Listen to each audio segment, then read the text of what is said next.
Writing Veeru Khokhar की रोमांचक कहानियां एपिसोड 5 दैत्य का अंत। योद्धा और डाकू सोचने लगे कि इस गांव को भयानक दैत्य से कैसे बचाया जाए।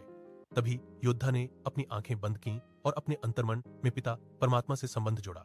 उसे भीतर से एक दिव्य आवाज सुनाई दी, तुम हमारे ही अंश हो, डरो मत, कठिनाइयों का सामना करो, हम तुम्हारे साथ हैं, सबकी सहायता करना ही तुम्हारे जन्म का उद्देश्य है। योद्धा खड़ा हुआ और ऊंची आवाज में बोला, तू ही तू ईश्वर हमारे साथ है। सभी गांव वाले रात होने का इंतजार करने लगे। इस बार योद्धा ने एक अनोखी योजना बनाई। उसने उस लड़की के पास एक बहुत बड़ा गड्ढा खुदवाने का आदेश दिया।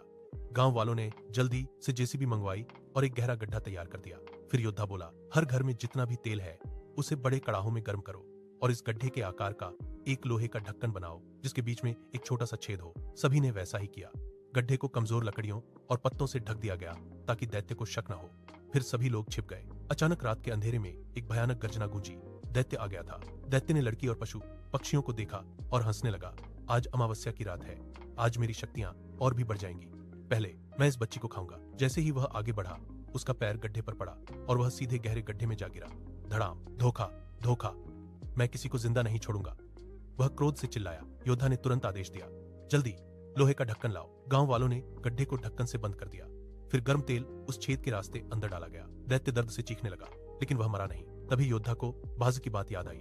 दैत्य की जान एक काले मगरमच्छ में छिपी हुई है। योद्धा ने गड्ढे के ऊपर जेसीबी खड़ी करवा दी और गांव वालों के साथ दैत्य की गुफा की ओर चल पड़ा। कुछ समय बाद वे उस भयानक गुफा तक पहुंच गए जहां 20-30 मगरमच्छ पहरा दे रहे थे।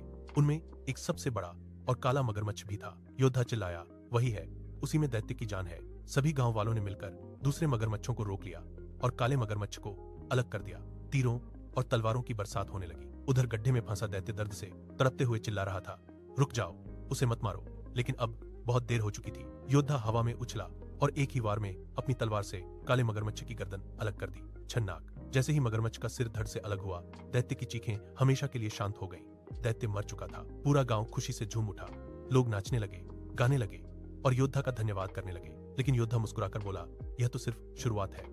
इस दैत्य का एक सरदार भी है, शैतान सरदार। अभी हमें उससे भी लड़ना है। गांव की पंचायत ने कुछ बहादुर नौजवान योद्धा के साथ भेज दिए। हमारे बच्चों को अपने साथ रखो ताकि वे भी अन्याय के विरुद्ध लड़ना सीख सकें। योद्धा ने उनका स्वागत किया और सभी ने मिलकर नारा लगाया, तू ही तू, तू ही तू। फिर वे गांव वालों को अलविदा कहकर आगे बढ़ गए। अब योद्धा पहले से कहीं अधिक शक्तिशाली हो चुका था। आगे क्या होगा? क्या योद्धा शैतान सरदार तक पहुंच पाएगा? क्या नए नौजवान योद्धा उसके साथ डटे रहेंगे या फिर रास्ते में और भी भयानक रहस्य उनका इंतजार कर रहे हैं? जानने के लिए जुड़े रहिए वीरू खोखर की रोमांचक कहानियों के अगले एपिसोड में। यह एपिसोड